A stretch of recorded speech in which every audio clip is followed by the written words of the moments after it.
पहुंचे सीएम भजनलाल ने भाजपा प्रत्याशी के जन समर्थन में जनसभा की व वोट मांगे। राजस्थान के मुख्यमंत्री भजनलाल शर्मा ने लोकसभा चुनाव के दौरान भाजपा उम्मीदवारों के प्रचार के सिलसिले में कोई कसर नहीं छोड़ रहे। इसी क्रम में मुख्यमंत्री हेलीकॉप्टर से सैपऊ पहुंचे, जहां ऐतिहासिक महादेव मंदिर में पूजा अर्चना की तथा भाजपा के उम्मीदवार को प्रचंड बहुमत से जिताने की प्रार्थना की। इस दौरान वो सीधे मंच पर पहुंचे, जहाँ बाड़ी विधायक जसवंत सिंह गुर्जर ने माल्यार्पण कर उनका भव्य स्वागत किया। विधायक ने मुख्यमंत्री कार्यों की जमकर प्रशंसा की। इसके बाद राजस्थान के गृह राज्य मंत्री जवाहर सिंह बेगम मुख्यमंत्री भजनलाल शर्मा द्वारा अल्प समय में जनहित में किए गए निर्णय को ऐतिहासिक करार दिया। उन्होंने उपस्थित जन समुदाय को भाजपा के उम्मीदवार को भारी बहुमत से जिताने की अपील की। मुख्यमंत्री शर्मा कांग्रेस पर जमकर बरसे तथा भ्रष्टाचार के सीधे आरोप लगाए। उन्होंने कहा कि कांग्रेस की हालत का अंदाजा इसी बात से लगाया जा सकता है, कांग्रेस के उम्मीदवार टिकट लेने से मना कर रहे हैं। यहाँ तक कि कई जगह जबरदस्ती पूर्व मंत्रियों को टिकट देकर चुनाव लड़ने के तैयार किया गया है। इस दौरान मुख्यमंत्री ने करौली धौलपुर लोकसभा क्षेत्र से प्रत्याशी इंदु जाटव को भारी बहुमत से जिताकर प्रधानमंत्री मोदी के हाथ मजबूत करने की अपील की। इस अवसर पर करौली धौलपुर संसदीय क्षेत्र के सांसद मनोज राजौरिया, प्रभारी मान सिंह गुर्जर, जिला अध्यक्ष सत्येंद्र पारासर, सैपऊ सरपंच अर्जुन कुशवाहा आदि लोग मौजूद रहे। HP लवानिया, धौलपुर, समाचार 24।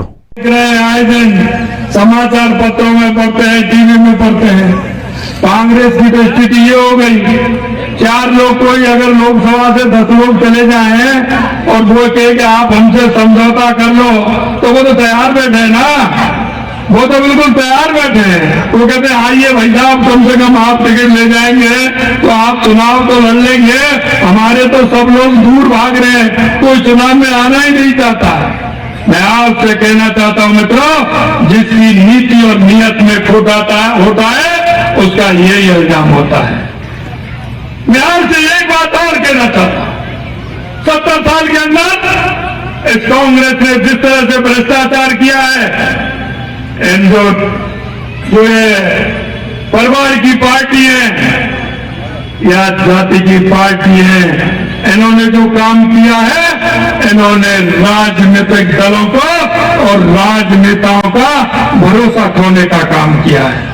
हम आपको भरोसा दिलाना चाहते हैं, हम आपसे कहना चाहते हैं, जैसे यशस्वी प्रधानमंत्री नरेंद्र मोदी जी जो कहते हैं वो करते हैं और करते हैं वही कहते हैं। ये देश की जनता को विश्वास है, देश की जनता को विश्वास है। इसीलिए तो कहते हैं सपने नहीं हकीकत बुनते हैं, और इसीलिए तो मोदी जी को सुनते हैं। यही कहना चाहता हूं मैं आपसे। अब की बार मोदी जी ने कहा है, अब की बार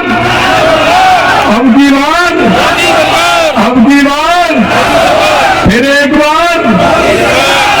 बार आप सभी तैयार हैं तो ऊपर हाथ खड़े करिए और बोलिए, कांग्रेस की भ्रष्टाचार की कहानी कहते थे। मैं आपसे यही कहना चाहता हूं, यह नरेंद्र मोदी जी का युग है।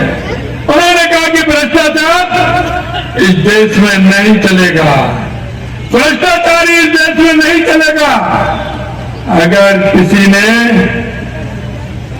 उन्होंने कहा ना खाऊंगा ना खाने दूंगा, खाया तो वापस निकाल लूंगा। अब आप देख सकते हैं, ये कह रहे ईडी आ रही है, कोई कहता है CBI आ रही है। अरे भाई आपको डर क्यों लग रहा है? जब आपने गलत काम किया नहीं, भ्रष्टाचार नहीं किया तो गलत, आपको डर क्यों लग रहा है? आपको डर इसीलिए लग रहा है कि आपने जनता के पैसे पर डाका डालने का काम किया है, आपने भ्रष्टाचार किया है। जिस गरीब के पास योजना पहुंचनी चाहिए थी वो नहीं पहुंची। मैं आपसे यही कहना चाहता हूं मित्रों, कि आप देख रहे हैं 2014 के बाद देश के यशस्वी प्रधानमंत्री नरेंद्र मोदी जी ने किस तरह से बदलाव किया है। आने वाले समय में बहुत कुछ बाकी है। हमारे संकल्प पत्र में पहले से घोषणा पत्र में था, धारा 370 हटाने का काम करेंगे। हटाई के नहीं हटाई? अरे आप बताइए, हटाई के नहीं हटाई? हटाई के नहीं हटाई? ये कांग्रेसी कहते थे खून की नदियां बह जाएंगी, ये हो जाएगा, धारा 370 हट नहीं सकती। अरे कुछ हुआ क्या? अरे कुछ हुआ क्या बताइए? ये कहते थे राम मंदिर नहीं बनेगा, बीजेपी का जुमला है। अरे बना का नहीं बना, बना का नहीं बना। और इन्होंने तो राम जी को भी काल्पनिक बता दिया था और राम मंदिर के निमंत्रण को भी ठुकरा दिया था। जिन्होंने राम मंदिर का निमंत्रण ठुकराया उनमें से राम ही निकल गए, राम ही निकल गए। अभी जवाहर जी कह रहे थे कि वो तो टिकट कह रहे हमको तो जबरदस्ती दे दिया, कई लोग वापस दे रहे हैं, कई लोग अभी भी कह रहे हैं अरे साहब आप गए तो प्रचार नहीं, हम तो प्रचार भी नहीं करें। ये स्थिति कांग्रेस की हो रही है। अरे मैं कहता हूं कांग्रेस के लोगों, आपको सोचना चाहिए, चिंतन करना चाहिए।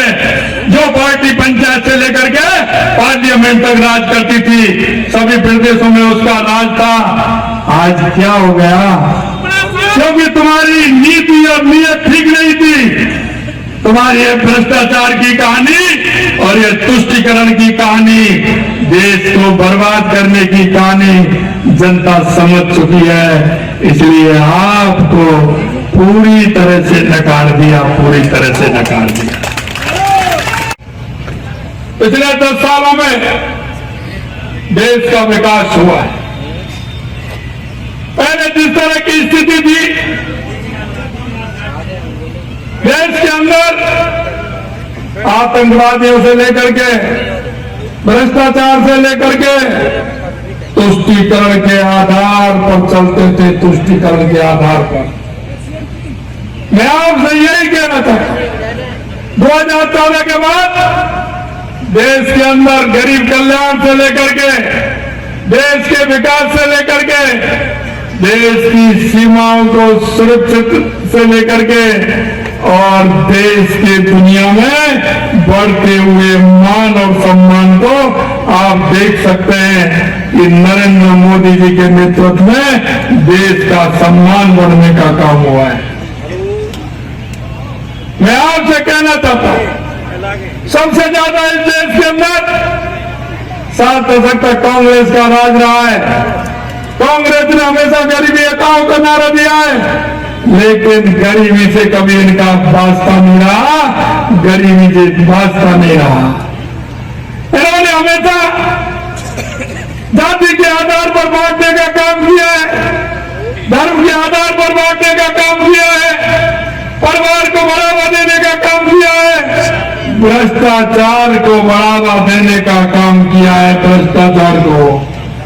अगर मैं सही मायने में कहूं तो ये कांग्रेस भ्रष्टाचार की जननी है, भ्रष्टाचार की जननी है, मेरे मित्रों, भ्रष्टाचार की जननी। मैं आपसे एक बात कहना चाहता हूं, देश के यशस्वी प्रधानमंत्री नरेंद्र मोदी जी ने जो वायदे किए थे, एक एक वायदा आपके साथ पूरा किया है, एक एक वायदा पूरा किया। मैं आपसे यही कहना चाहता हूं कि जिस तरह से हर क्षेत्र में काम किया है, काम देख सकते हैं। एक सेकंड सर, एक सेकंड। भोले बाबा जी के समय